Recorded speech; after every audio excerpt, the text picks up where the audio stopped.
certainly 1 Ps, 2 Ps, and 1.5 Ps. We've got all sorts of combination of these things depending on what the launcher is. So there's actually 2 versions of this that are under development. The one that you see here, the one that was launched last November, and we built a different kind of launcher for that. It didn't have anything to do really with the P-pod. But if we want to use other launch opportunities, of course, the thing that's around most is the P-pod.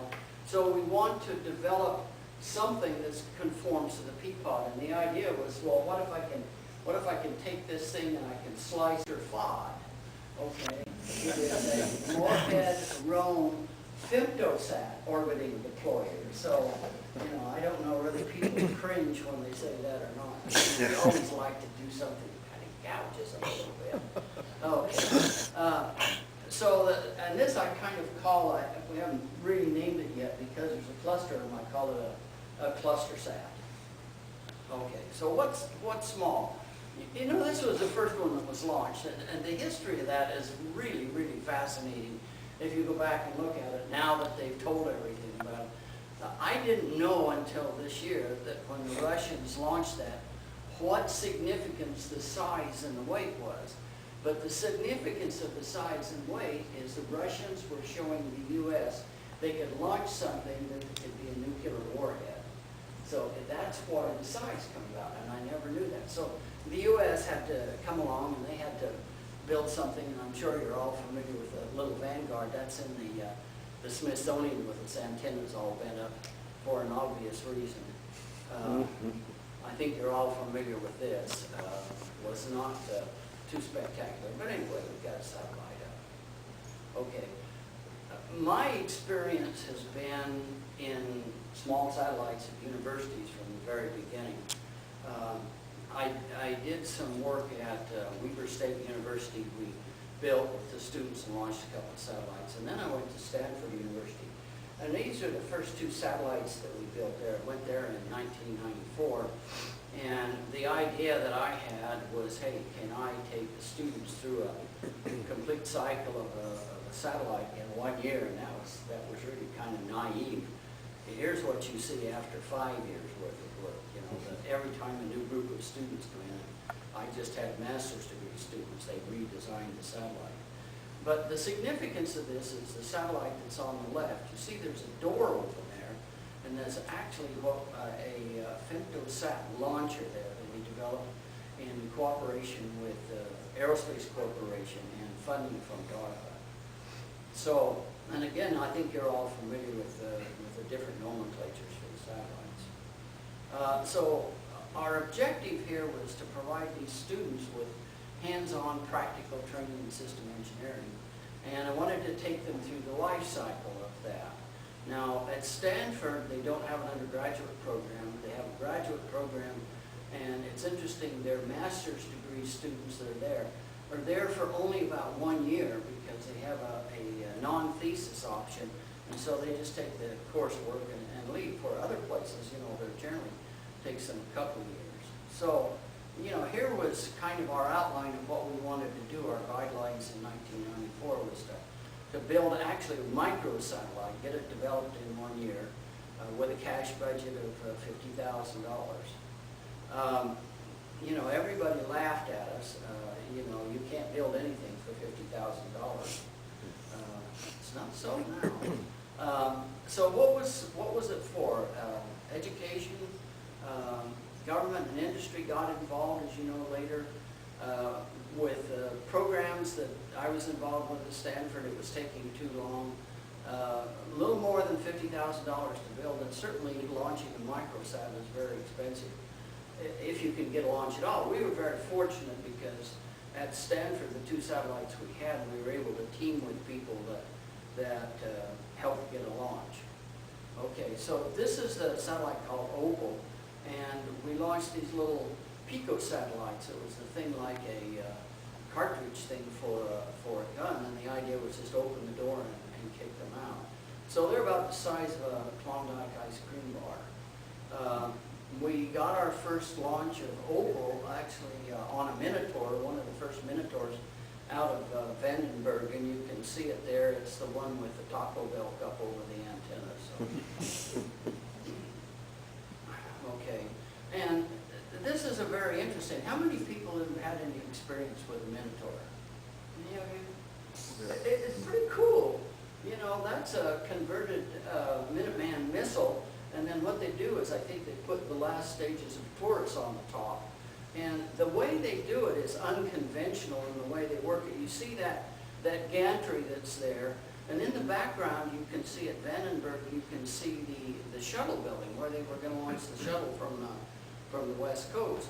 But this gantry was, they would wheel it up there and they would pull it away with an old John Deere tractor, you know, very high tech. And then you see that thing going up the side. If you look real close, you can see kind of a little white box up there.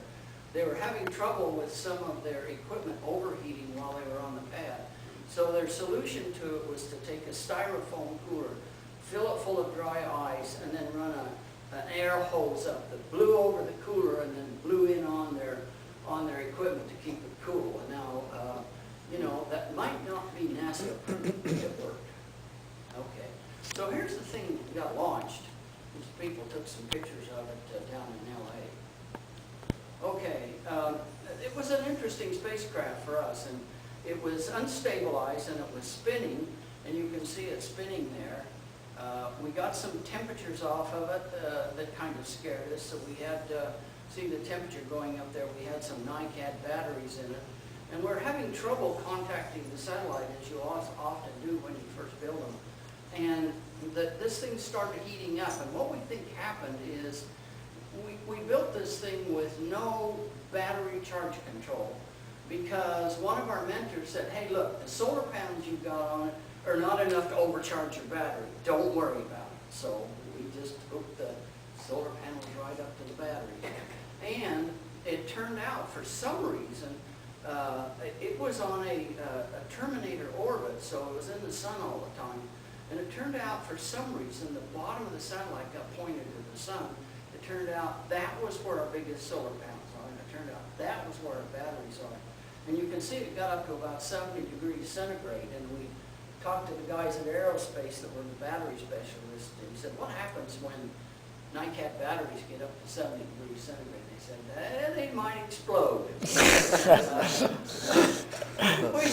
We took it in stride, you know, because we hadn't got these picosats released yet. We said, oh boy, that'll get our picosats out. And, you know, if the thing exploded, you know, what'll happen is they're still in the carrier and, you know, going out. So, but anyway, the students played around. If you're familiar with Stanford, we got this big 150-meter antenna, big, huge thing. And the students finally were able to get the thing together and get them released. And you see what happened as soon as it spun up, the temperature come down. So it was a really interesting type of thing.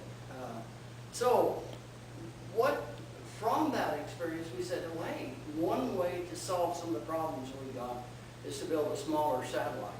So all of you are familiar with this standard that Cal Poly now has, and the deployer that was developed for it. So this actually, from our standpoint, solved a lot of problems. And all of you know what happened to the price of launching CubeSats. They were fairly stable until everybody else thought they were a good deal.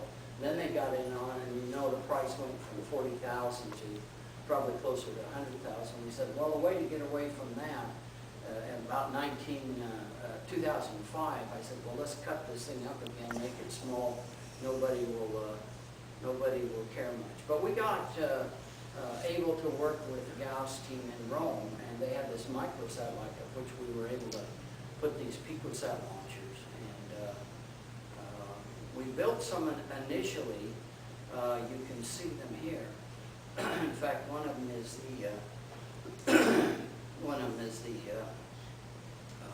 $50 that all of you are familiar, I'm sure, now with the little kicksat. That's really a step down.